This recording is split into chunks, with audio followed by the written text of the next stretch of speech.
Hello guys, সবাইকে স্বাগতম নতুন একটা টিউটোরিয়ালে। অনেকে আমার কাছে জানতে চেয়েছেন পিএইচডি ফাইলগুলো কিভাবে আমরা ভিউ করে দেখতে পারি। যদি আমাদের ফটোশপে না গিয়ে বারবার ফটোশপে যেতে হয় পিএইচডি ফাইল ওপেন করার জন্য, আসলে ফটোশপে না গিয়ে কিভাবে আমরা ফাইলটাকে উইন্ডোজে থাকা অবস্থায় জেপিজি ফাইলের মতো ক্লিপকার্ট আকারে ভিউ করে দেখতে পারি। তো আজকে চলুন আমরা কম্পিউটার স্ক্রিনে চলে যাই। এখানে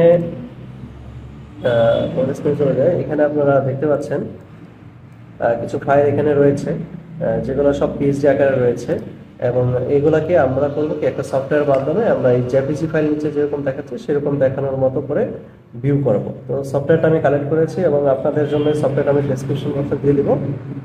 তো আপনারা পুরো ভিডিওটা ভালো করে দেখেন কিভাবে এটা ইনস্টল করতে হয়। চলুন আমরা সফটওয়্যারটাতে আস্তে আস্তে মুভ করি।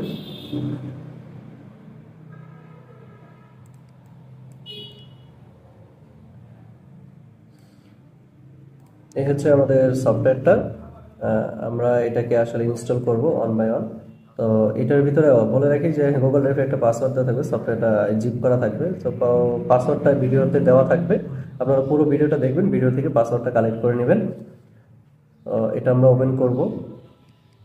আমি খুব স্লোলি দেখাচ্ছি যেন আপনাদের বুঝতে সুবিধা হয়। উপরে একটা অ্যাক্টিভেশন করা আছে, আর এটা আমরা ওপেন করব। জাস্ট অ্যাপ্লিকেশন ফাইলটা ওপেন করলাম। ওপেন করার সাথে সাথে আমরা এটাকে নেক্সট দিব, তারপর তার এগ্রিমেন্টগুলো আমরা অ্যাকসেপ্ট করে নেব এবং একটু অপেক্ষা করব। অটোমেটিক্যালি ফাইলগুলো ইনস্টল হয়ে যাবে। তারপরে জাস্ট আমরা নেক্সট বাটন ক্লিক করব এবং ফিনিশ। আমরা রিস্টার্ট চাই না, রিস্টার্টে ক্যান্সেল করে দিয়ে ফিনিশ করে দিলাম। অ্যাক্টিভেশন কোডটা আমরা একটু দেখে রাখি, ঠিক আছে।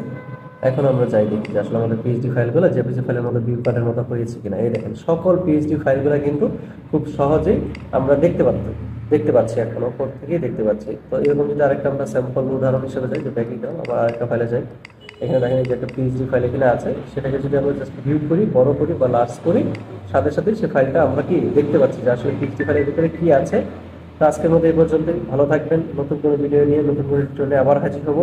ফ্রিল্যান্সার আর বিরাপি আপনাদের সাথে আছে সব সময়।